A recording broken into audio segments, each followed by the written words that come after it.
moving into our first project, which will be to advise on our reopening plan for next fall. So I prepared a slideshow of some information to share with you. It is in your assembled meetings. Here we also have it on the slide screen back here, but I will just kind of talk through some of these things. This is a preliminary draft. It is just as a result of meeting with state leading experts on COVID and the regulations in the state. Jerome Uri's in the meeting, and Dr. Aaron Windelbo, our state epidemiologist, and our admin team met last week.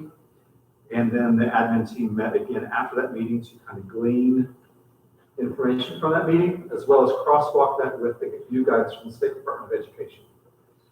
And from that, we just created a slideshow, mainly to organize our thoughts and know the different topics of things that we need to consider. So as we're looking at next fall, which is going to be approaching soon, some of the considerations we had, some of which I just mentioned, was that we don't have a definitive plan yet. We have a lot of good ideas, but we also will have a parent survey going out to gather community feedback as soon as probably tomorrow. We'll get that out to people just to know some preferences and inputs and concerns that they might have that will help guide us. And then on Friday, I am reconvening the superintendent's advisory with special guests from the foundation and the parent teacher club and some students. So that way we can have input from all stakeholders. We do want to remember that we, number one thing that we had to consider was the safety and well-being of our students in our community, but we also want to be responsive with flexibility and look at the recommendations, have some alternative plans because we know that things could change quickly and we want to be prepared for that. But we also at the same time need to be mindful of state and local orders and guidance along the way. Some other considerations that we looked at was as we begin plans, we want to be sure that these plans are feasible, practical, and acceptable, and then is it tailored to Oakdale? Much of the guidance is very like a broad stroke of the brush, but we want to be able to tailor make that for Oakdale. We also know that the risk factors included in all of the things that we're planning to do, whether they're high risk, moderate, or low. And one thing that I realized too is that whatever we choose to do, probably not going to make 100% of the people happy. Some people will think that we have just taken it too far to reach. Some will think that we didn't reach far enough. And so I believe that as we lead with humility and responsiveness to meet those unique situations, we'll have to offer each other a lot of grace if there is maybe along the way, but also being able to be flexible and to respond as data and other things emerge. The next slide is about our calendar. We do not have a recommendation to change our calendar that was adopted previously. The start and end dates remain the same, breaks stay the same. But we do want to add some additional contracted professional development dates for teachers. Our new teachers would return on the 5th of August, and then returning teachers would return on the 6th and 7th, Thursday, Friday, and then, well, the normal procedure would be that they would come on Monday. So we're about to add 2 extra days in there because we feel like there's necessary professional development and plans that we need to work on prior to opening school. And then on August 11th, in the middle of all of that, that's that Tuesday, I believe, would be our information day. It will not look as it has in the past. It will could very well be a very a virtual or digital information day where we can do as much as we can online and modify that day so that most people will not need to be in the building that day.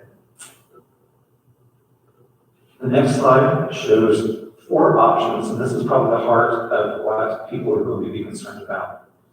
The 4 options that we're looking at is not like the Moore public schools that have 3 options, and my understanding is that students in Moore are able to pick one of any of those 3 options for their schooling for next year. But our approach is that the district would choose one option to implement, and the parents would be selecting option A for this child, and another family would choose option B. We would have a district option with flexibility within that. Option A is what I have termed the traditional learning model. It would be the traditional model with all students attending school here every day, bricks and mortar as usual. We would add layered protections and require procedures, for example, masks when necessary and social distancing may not be practical. And middle school students could possibly be on a block schedule rotation. So instead of rotating classes every eight periods or 7 times a day, it could be half of that. So they might be in their certain classes meet every other day, but for longer periods of time. That reduces the traffic in the halls. Option B is what I call my plus 21 partial distance learning plan, and that is the traditional learning model, option A. However, they would attend bricks and mortar school the majority of the days, but we would then predetermine on the calendar some required distance learning blocks of time, possibly several days in a row. So those segments, and if I calculate, the reason I call it plus 21 is because I think it would be about 21 days that we could build into the calendar, or already in the calendar, we would just designate them as distance learning days, particularly after lengthier breaks where people may have traveled.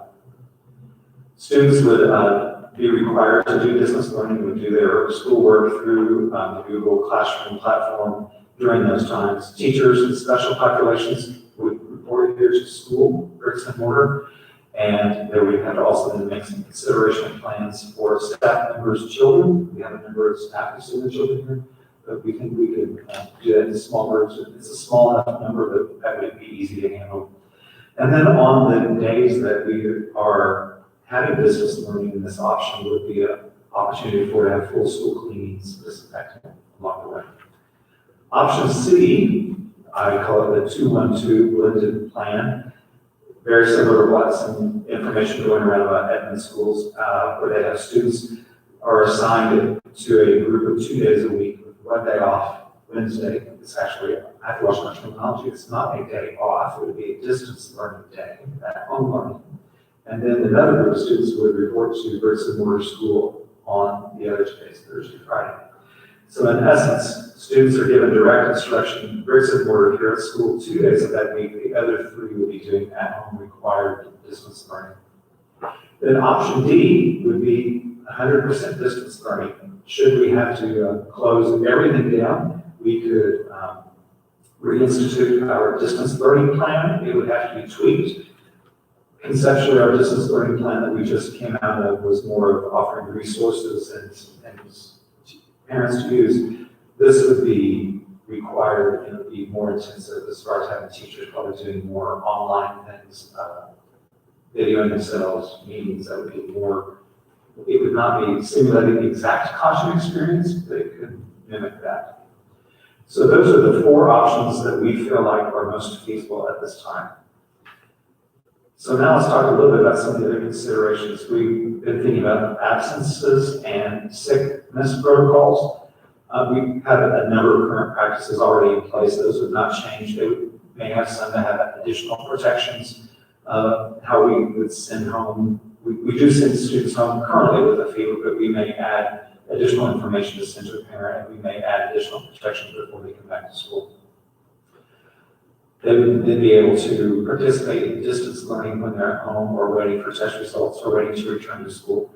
Teachers, we would have to check with them and make sure that they're staying home when necessary, and we're going to purchase some additional thermometers and a lot of nitty-gritty things here that I won't go into here, but you can see there. There is a potential school board policy that we may need to take a look at. I believe that we revised this perhaps already a month or 2 ago, but we would need to be cautious and careful that we possibly re-examine our sick leave policies and family medical leave procedures. I think we're fine with that, but if a person exhausted that and was taking care of a family member that had COVID or the virus, there are some federal protections and guidance that we have to take a look at our policies and make sure they're aligned. Probably the biggest questions I hear at home and other places where I am out and about occasionally would be, are we going to wear masks or not? That seems to be the question, to mask or not to mask. Our intention would be that every student would be required to have a mask or other approved face protection covering, possibly a buff or some other homemade type mask. we would only require that they wear it when it would be feasible and practical. So you see the bulleted list, for example, on the bus, where we may not be able to social distance. They would wear a mask on the bus. We would open windows as much as possible and open fresh air ventilation in the buses. We would also require students to wear the mask during times or conditions when we do not feel like social distancing is feasible or practical. Perhaps in a congested common area, passing times. If we had a tornado drill, we're all in the tornado shelter, you probably need to take your mask with you, so we have to have procedures for that as well. So we'll be developing guidelines for that, and then we also ask that students wear their mask anytime a teacher would request that, or an administrator, perhaps out of just a particular situation for that teacher or the circumstance. And then compliance would be, with those directives would be required. We also realize that some parents may wish that their child wear a mask all of the time, and we would certainly accommodate those situations too, that they would want to wear an additional time. But we feel like the nature of learning is very social, and especially with young children wearing a mask 6.5 to 7 hours a day probably is not practical and no more feasible. So we will probably take this approach.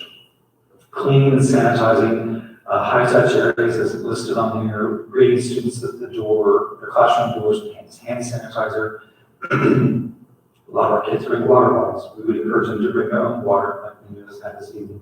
Shutting down water fountains in the school, except for the 2 or 3 places where we have places that water bottles can be refilled, that they would be cleaned on a regular basis during the day. So those are very down the weeds. You probably don't need to know all those things, but I want you to know that we have been very thoughtful about those things, and we're considering all these options. This is what the teachers will see tomorrow as well. Lunch tables and lunchroom. With some students, we may have to sit every other seat in the cafeteria, which means some students may have to eat in the classrooms, most schools may have to be eating in the pod, but then we could maybe rotate that so that not everyone has to eat in their classroom every day or every week. We would rotate that around so some get to. But the lunchroom would be cleaned continuously during lunch times, before and after each lunch. Buses would be sanitized before and after, etc. How do we enter the school? We would use our usual entrances, but we would have some controls there. We would have to set some times that parents would not drop their students off before set time, and then the students, when they enter, would go directly to their first hour classroom or their homeroom. Pausing, I just had something pop up on my screen here that is not necessary. Teachers would be on duty, hand sanitizer, and so forth. Classrooms and hallways, students would be distanced in the classrooms. Their desks would be pulled apart, seated in the same direction. We would not be sharing objects, supplies, books, pencils. We would probably have kids bring pencil bags or boxes so they can have their own supplies. Leaving classroom doors open to minimize high-touch areas. Students would wipe down their own desks with wipes as they leave the classroom. They would wear masks, again, when possible. And then we also realized we have some special populations at school here that may have some special needs, so that we need to be aware of those that may have some specific plans for them if they have comorbidities or other things that we need to consider. We will be marking the halls and things with arrows and the flow of traffic, just like when you go to anything, if you're out and about in the community, there, all those things are marked.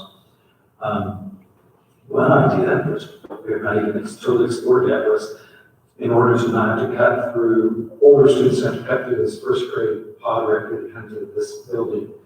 We may have to explore some temporary awning and covering for the outside walkway so that we can do that. But we have not even explored that totally. It's just an idea.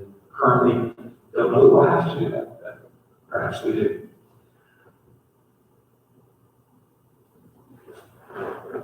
The lunchroom meal times, I believe I'm on slide 11. I am on slide 11. I think that's where I slipped up on here, but that's where we are.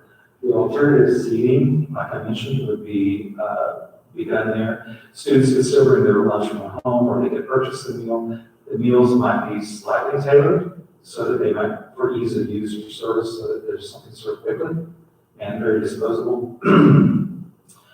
Or we could have students seated in the cafeteria and then dismissed by table to go up at a table instead of standing at one long line clustered together. So we're going to have to explore the meal options. I mentioned a couple of these things already, so I'm skimming through. We would request no guests or visitors for lunch. Sometimes parents want to come and eat lunch with their children and their friends. We would not permit that at this time. We would discourage lunch deliveries. We have a number of parents that deliver lunches to the school, but we would want to minimize that. We would continue with our hand washing, sanitizing, cleaning tables. Parent volunteers would come in and out of for each lunch period to give assistance with small kids. We would not do that this year. We would ask for other staff to be in there to assist. And part of that too is sometimes we realize with small kids, they need to be able to open their own lunches.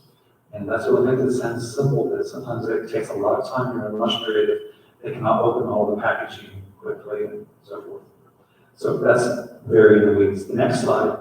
Front office visitors would only be permitted in the school by appointment, and then they would be screened. We would keep a health log. We would have no lunch guests, lunch deliveries discouraged again. We may have to add some plexiglass, a sanitation station, do some things with the digital touch screens when people check in so that those are maintained properly. Buses is another question. We would first encourage parents to drop off and pick up their students by car if possible. One of the things we realized that if it may not be able to happen by this fall, to look into a crosswalk from Oakdale Alley to across Hampton Road. And that's a busy street, and it probably takes a lot of planning and preparation and many layers of work into the city to be able to do some of those things. So that's idea on the radar, but it's not anything in the works. Just a heads up that if that happens, if we start exploring that. Bus routes will be streamlined and simplified. We'll spread students out on the bus as much as possible. Tell them they have to wear their masks, open windows, sanitize, etc. Drivers will be wearing masks. One of the things that also occurred to us is in the next slide, number 14, that with students being out of school for nearly 6 months, there may be some learning gaps.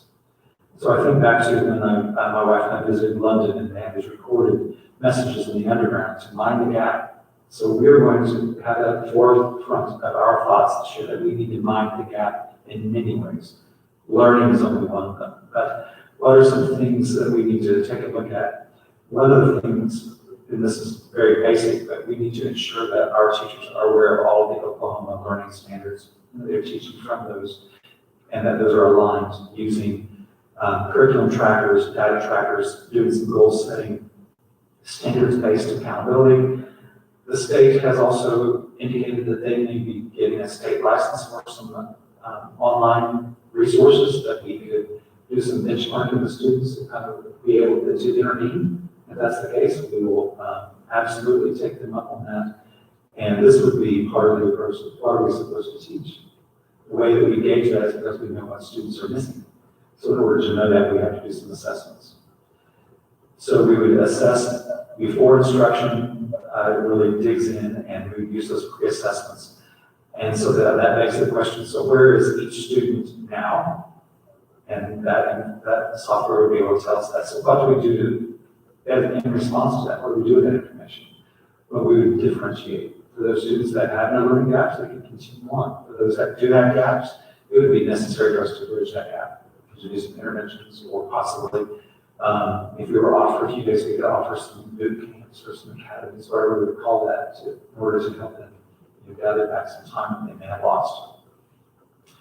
And then we have students that may not have a gap, but they may know more than what's required of us at this or grade level. So we would want to extend their learning as well. Facility use, one of the board policies that will be revised shortly with OSSBA's help will be our facility use policy. We already have been looking at that anyway, but we know that there are groups that want to use our facilities and that we need to have protocols in place. So this is some of the thoughts that we've begun thinking about here. These bullets, for example, the third one, that priority would obviously be given for school events, then the parent-teacher club and OSF, those types of things, and then outside organizations. So we need to take care of school business and related to school business first, followed by outside organizations. Athletics, contests, events, we are exploring that. I talked to Mike quite a bit about that. We know that there are organizations currently that are giving guidance. For example, the Oklahoma OSSAA, the Athletics Association. While we are not a member of that organization, we can certainly put look at their guidance, follow, know what other schools are going to do, so that we're aligned there.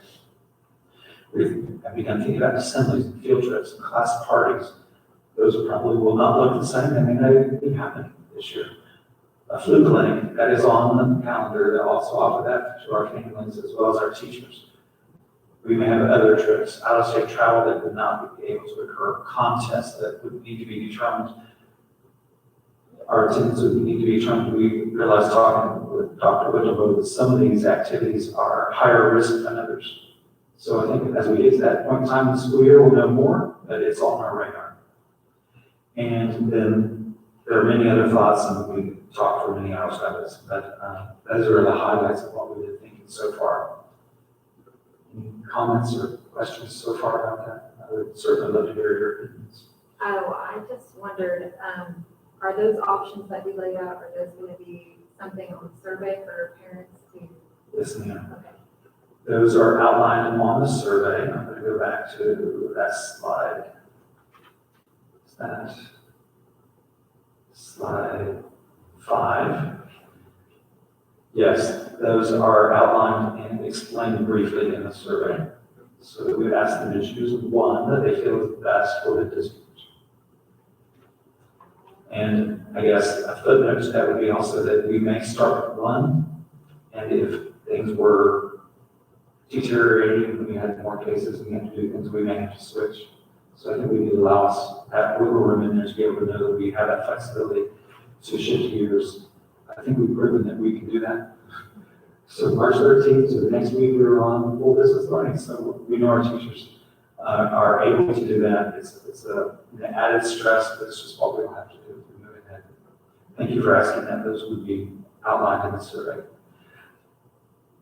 I believe, Aaron, somewhere in this simple meetings, I gave you a link to that survey, just in your version, or you can see, so if you want to take a preview of that, you can see that. Okay.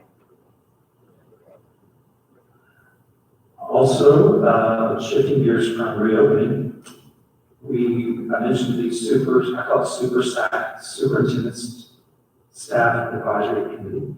We're also going to be, again, looking at a campus improvement plan, looking at historical test data, demographics, profiling the district in a number of ways, looking at things that work well in the district, as well as doing some needs assessments as far as programs and things, all to be bundled and tied up with a bow this fall, and we conclude that in a campus improvement plan. I think there's probably very little to say really improve upon, but we need to know what works well, and there's always room for growth. So those will be the focus of that. I'm hoping that by next month, we will be able to present with you our extra duty assignments and stipends for your approval, as coaches and other sponsors of groups. I visited with some of you individually, but at some point in time, we'll have to have a conversation about teacher salaries and things for next year, what we want to do with that. So hopefully at our next meeting, we can make a decision. We can work in between one-on-one on some of that as we go along. And the other thing that's going on is our Gifted and Talented plan. Jen and Jill have been meeting with our Gifted and Talented committee, and that's several times. And they are looking at our current plan, revising that, offering some suggestions with that consultant that we paired up with that's an expert in Gifted and Talented, and looking at our plan as well as offering some suggestions about how we might extend and enrich our students in different ways. So we know that that has to be board approved every year as well. So that will be coming back to you, but we're working on that all students have gifts, all students have talents. Many of our students are academically gifted, but we know we have students that may not make the federal test that still have other gifts and talents that we want to capture. So we're exploring those things along, in the middle of all these other plans, we're thinking about that as well. So that concludes my superintendent's report. Good, Dr. Pearson, a quick commendation for swiftly assembling the staff and some experts on the pandemic response.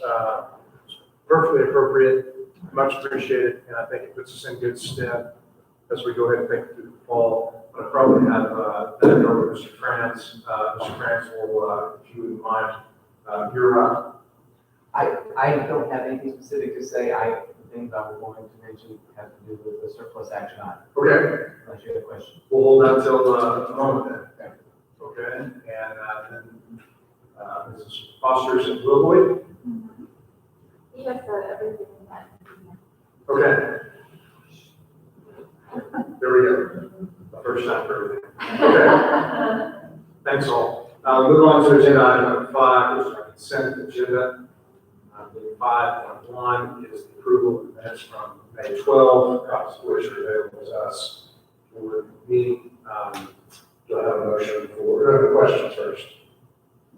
Okay, I second that. All in favor? Aye. Minutes stand approved. The acceptance of financial reports for the month ending 31 May 2020. This information Steve Hunt has provided. Yes, you have a copy of that report. If you want to first look at the chart, most of the payroll has been processed. And so, so far we're at 71% of funds in the general fund have been spent toward instruction. I also like to include the student support, instructional support, counseling services, library media, speech pathology, things like that, that directly touch the classroom. When you look at those, we're at 79%. So a really strong number. On the next page, we have just cash balances by fund. I'm going to go down that gray box in the middle, but in the general fund, we have 1.176 million. That compares to 1.355 this time last year. So a little bit less, but we know that's due to increased personnel costs. We have 185, 551 in the building fund. That compares to 145, 408 last year. And we still have 504,000 left in the bond funds. We have 2.5 million in the sinking fund, but I do have a large sinking fund payment to make this month, which will close out in this year. So I'm going to skip back to page 4. Page 4 is a comparison of the 3 prior years' expenditures. And FY20 is on the far right, and payroll is 1.274 million for the month. It's about 135,000, 136,000 more than this time last year. The non-payroll expenses, though, you can see have decreased significantly over the course. When you look at for the full year, our non-payroll expenses are at 355,633, and that compares to this time last year about 400,000. So we're about 50,000 less. Some of that can certainly be attributed to the fact that schools students have not been in session since March. So the next page is just kind of a working budget, and we have at the very top of the page in personnel costs, 4,712,984 encumbered in personnel costs, and we've spent 99.34% of that. So we're pretty close to being finished with payroll. The bottom part of that, though, is non-payroll expenses, and we have 559,202 encumbered. If you look under the year-to-date paid, we can see we've only spent 355,000 of that. So if that plays out true to through the end of the year, we will have underspent what we had anticipated there, which would certainly impact the carryover. Right now, it looks like our collections are going to mirror what we collected last year. So we're about 200,000 short of collecting where we were last year, but I do still think those funds will come in or be very close. With that, I'm going to be I'm going to just estimate the carryover about 1.1 million. So it's a little bit less than last year. Last year was 1.221, but the majority of that is certainly going to be due to the increased payroll costs with the pay raise for the teachers. The rest really just reconciliation reports throughout the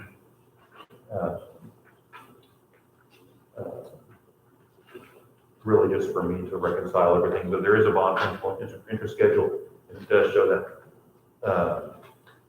it's the pages 3 from the back that has green and yellow highlighting, and it shows that bond payment that's due July 1st of 1.479 million, and that will retire the 2015 bond.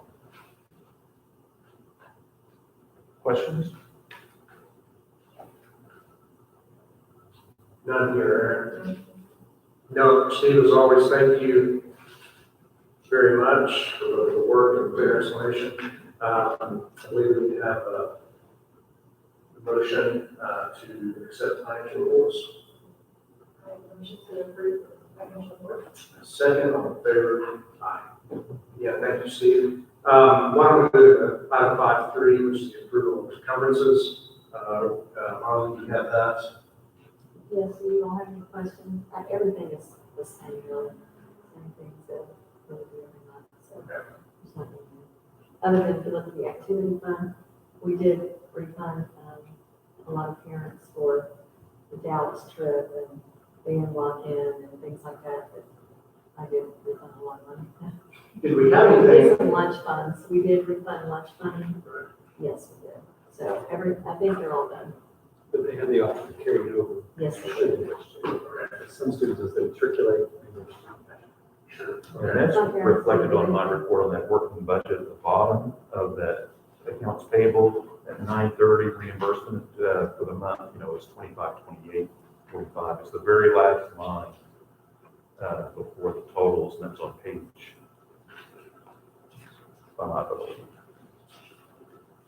Page 6, sorry. You start numbering things, that would make it a lot more. Easy to navigate. But that object code 930 at the very bottom, you can see everything.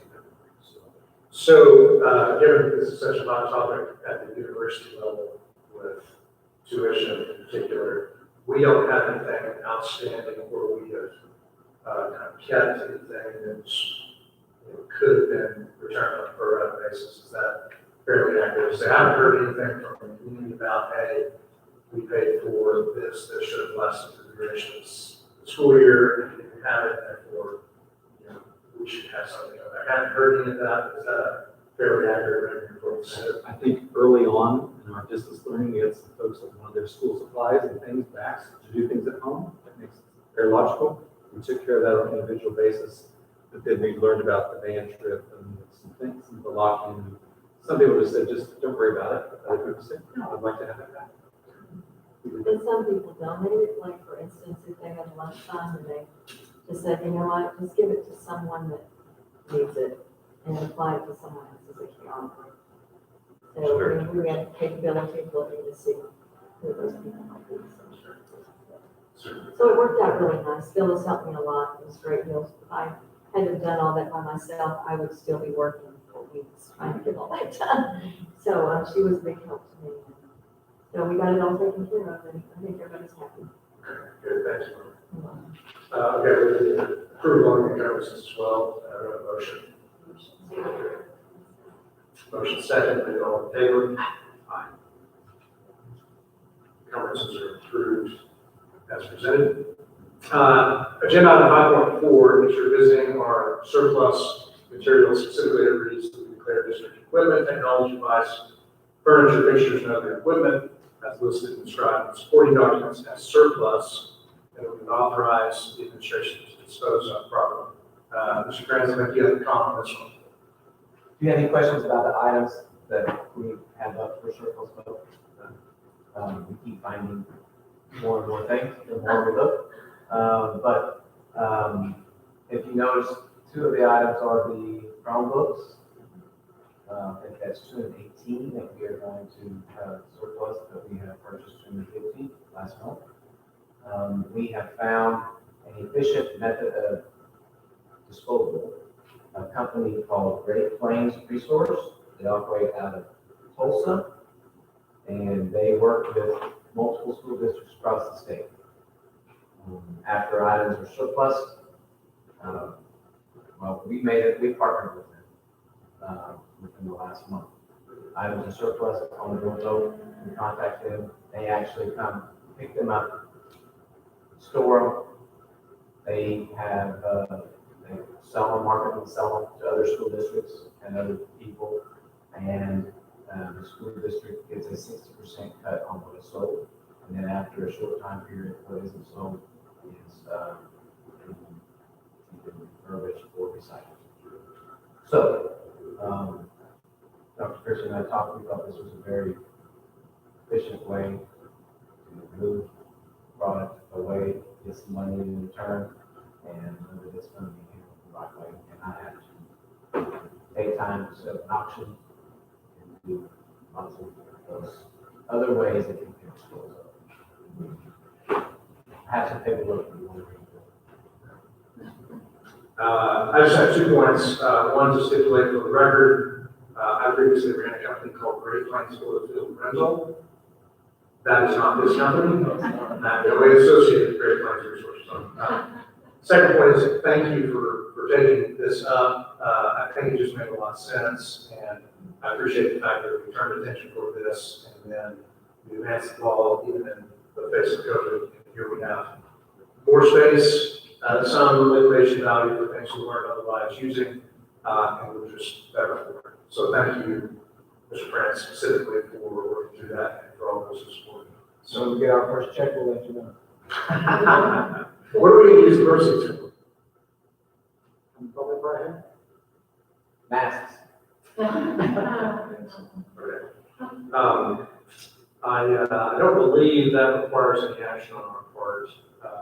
Do we require declaration of those as for sale since they've sold? So you may actually, all of item 5, all of its headings will be approved in one go, Okay. should you wish to do that. Well, we're approved and proceed for, so I guess we'll just proceed on. Yeah, so let's do the declaration, just for the minutes. So do I have a motion to approve the list as stated? Yes, motion's approved. Okay, a second, all in favor? Aye. Okay, thanks. Okay, in agenda item 6, we have a couple of routine business action items. Some of them get us up to speed on the school assurance group, which is our workers' comp. Who would like to do that? I can speak to that.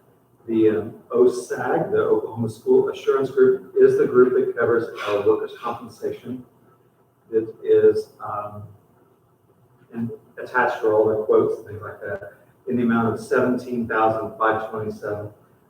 OSIG and OSAG are companies that work, they're groups and school districts that come together that have, and I've used them in other jobs and shopped other places, and they're usually the best rate you can find, and they're excellent to work with. So the recommendation is that we continue with them for this item. Okay, and that would pertain to both item 6.1 and 6.2, is that correct? Yes, well, they're actually 2 different organizations, but they're managed by the same group, that they do separate. They're separate interlocals. Okay. Sorry? They're separate interlocals. Right. Okay. And OSAG has about 500 school districts, and OSIG has about 420. Okay.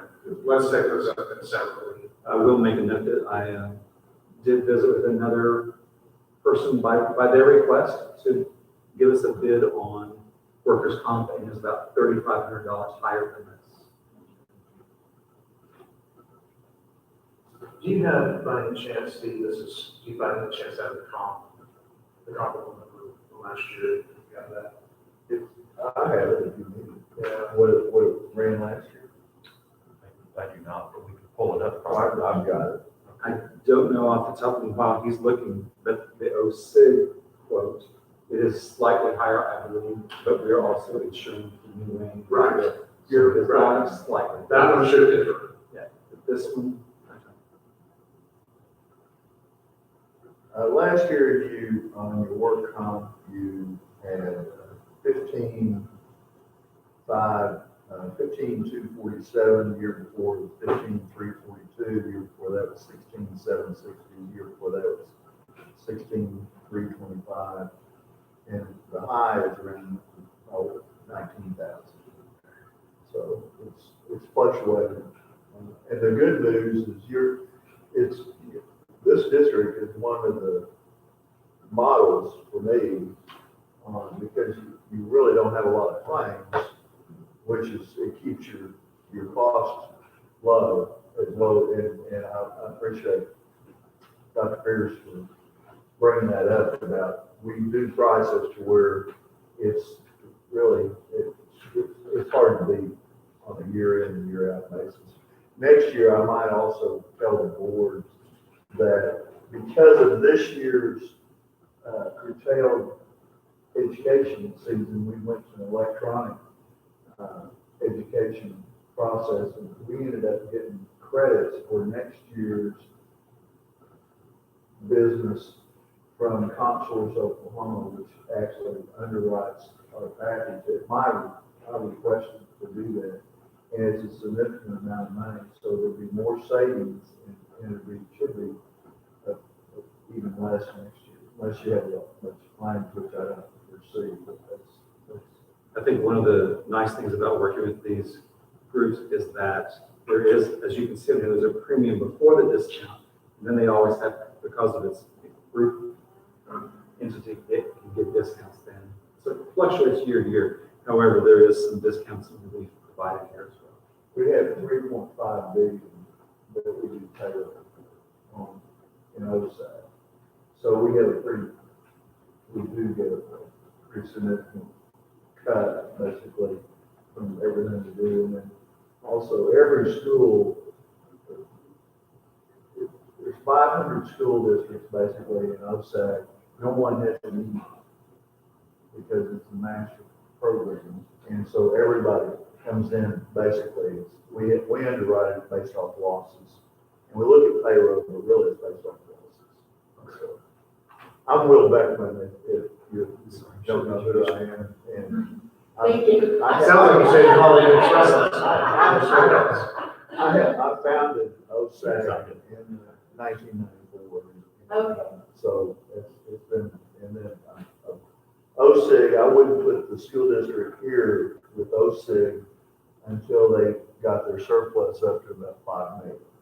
Before that, we used to be with Employers Mutual and various other carriers because I wanted AM best rating for the protection of myself in the district. And once they got about 5 million, the carriers are great, but there's another group that's about $5 million upside down right now. And I would never put the district in financial peril. That's just, I don't do it. And so you've got two great organizations, and they're both well capitalized. And in OSAG, it's well capitalized, plus it's got the largest carrier, work comp carrier in the state, CompSource behind it too. So you've got a double whammy on that. So, For me, I look at it as a function of percentage of payroll costs. And so I'm looking for something under 1%. We're about 1.5%, which I thought was you're very good. When you comparison to districts around us, it looks very favorable. That's how I'm used to looking at them, and obviously that's good. Yeah, well, I wanted to mention the EMON because most people don't understand that because nobody operates without an EMON, but we do because NCCI allowed us to because we have, it's the largest program in the state. And it's one policy and it's basically, there's EMON for policy, but it's really been. Become a school board. Right. And then your property has actually gone up about, not quite, you've increased values about 40%. And if you take it from several years ago and compute it out to today, you're actually paying less today than you were 5 or 6 years ago based off your growth. Because you went from 30-something to 40-something million in scheduled property.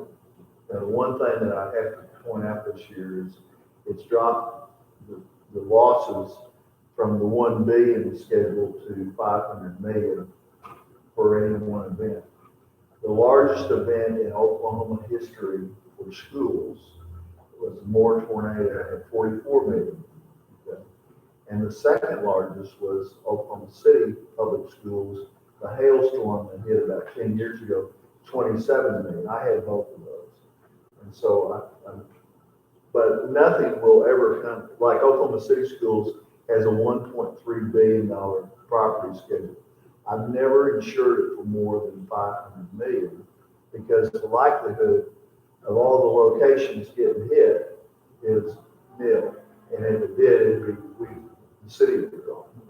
And so, it saves cost, and you really don't need the billion schedule. All you need is to make sure you don't get killed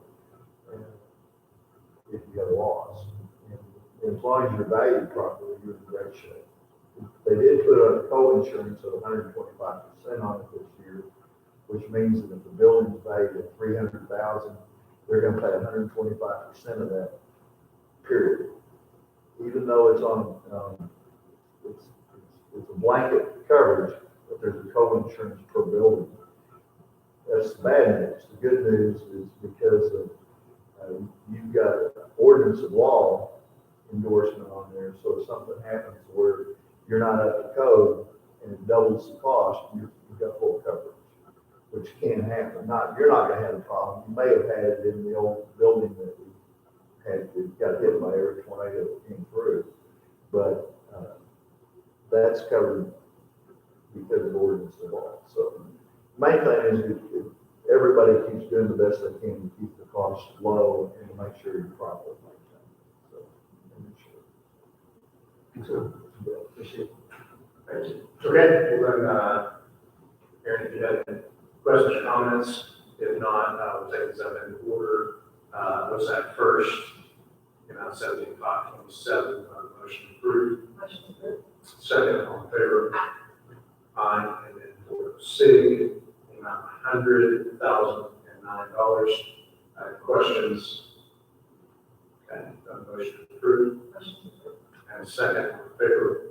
Aye. Okay, thank you. And thank you.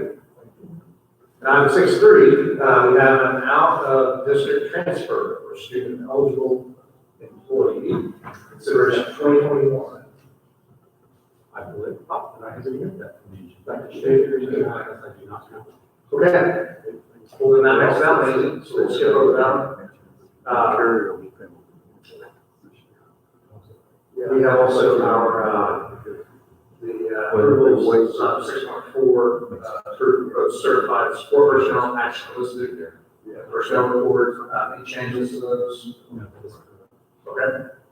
All right. That comprises 2 resignations and 3 recommendations to hire temp contract. Aaron, do you have questions? I believe we have one more position to fill at this time, so next month we'll have one short, even shorter than this, and we're ready to go. And that's literally the only open, I believe so. And I have a recommendation, I haven't met them yet, so I can bring it to you. Okay. Pardon? What's left? It is a replacement for second grade. Okay. Well, if there are any questions on that, Aaron, have a motion to approve item 6.4, pro certified support personnel. Motion approved. Second, all in favor? Aye. Okay, I believe we have 2 discussion items, Dr. Pierce. The first being reminder days of format we have special board meetings. Go ahead and walk us through as a reminder to include June 18th cancellation. You want to just Yes. refresh us on that? After talking with Mr. Corbin, the June 18 meeting had previously scheduled will be canceled. The remaining dates stand, so those are July 9th, July 23rd, and August 20th. We also have regular meetings on July 14th and August 11th. But the special ones will be July 9th, 23, and August 20th. Are those special ones open to the public? Yes, ma'am. They will just not be considered regular meetings. There'll be a work session for the board. I don't think we have any action to approve on that per se. It was just, I mean, unless you have any discussion about how you want, of course, with Mr. Corbin on, and how he's given this some thought, that you guys another thought that you would, the opportunities to discuss that.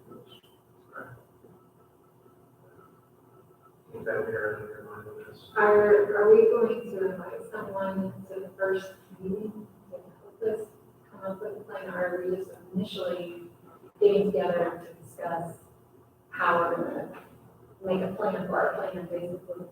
When I talked to Todd last week, his plan was to have a meeting, to plan the plan. Yeah. Yes, you're absolutely right. We need a plan for that. Yes, and so included in that, I had suggested that potentially we may need to get our representative from the company we're work with a lot. Potentially at some point in time, an architect, talk about master plans, possibly a school attorney or some, I don't know all of the breadth of that, but I think that will be part of that first discussion. Okay.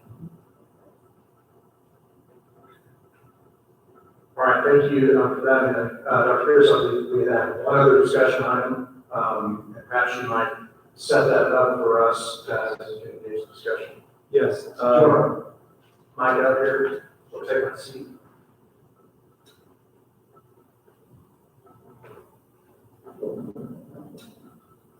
Thank you. Because of recent events in our city, state, and nation, I think many of us have been reflecting an additional amount of time on our lives and the people that are in our circles of influence and things that are occurring in their lives as well.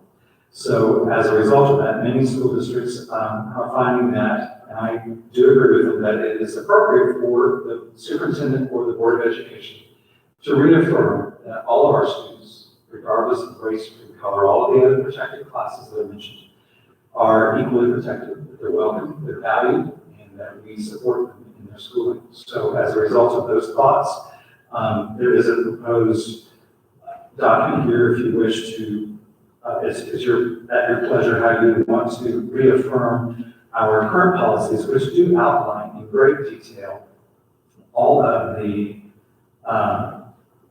non-discrimination policies, including the non-discrimination policy includes racial harassment, sexual harassment, gender non-discrimination, and ADA non-discrimination. It also outlines all the protocols, complaint procedures, potential actions, all of the avenues for which there could be some resolution. But at this time, I'm just trying to review at your pleasure if you wish to add to that or not.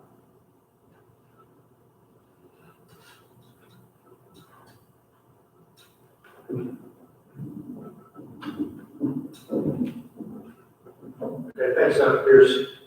I think just sort of as a restatement from any member of the board, I think the call here is in view of our, again, my opinion here is in view of our call as the Board of Education with the government service side of the school, and in the unique time that a reaffirmation of our policies, which are previously articulated, which I don't think we contemplate changing particularly, but an affirmative reaffirmation of where we stand on all of those classes, protected and otherwise, but they're stipulated as protected classes, seems perfectly appropriate.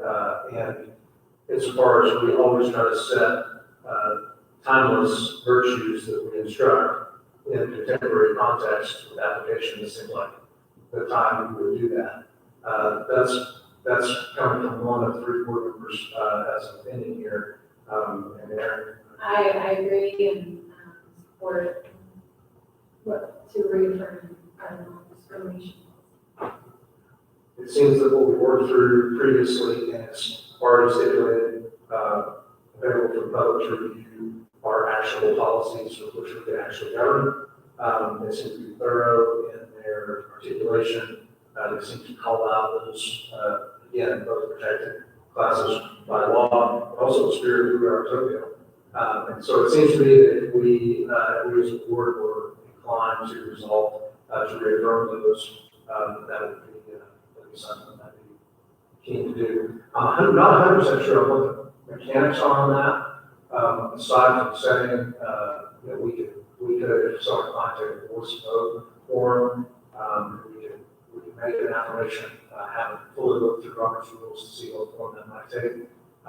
So we might actually ask some grace and forgiveness if it's not perfectly to the letter of the law. But I'd be inclined to make a motion that we simply do that, Aaron. Yes, motion to affirm, reaffirm our non-discrimination policy. I would second a motion from the board on this day to reaffirm previously established policies around to non-discrimination exists in the policies and procedures of Oakdale School. Marlene, if we were so to do, would you have enough to work with there, to commit that to the minutes of this evening? Okay. Well, then I would, ask for a motion that we do that. Motion, I make the motion.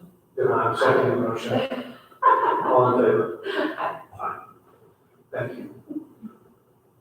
I believe that's the whole of our agenda for the evening. We're at 58 minutes, which constitutes something of a success on the board. I think. If there are no other agenda items that we left off, or we need to revisit or recover, we have a motion to adjourn. Motion to adjourn. Second, all in favor? Aye. Thank you.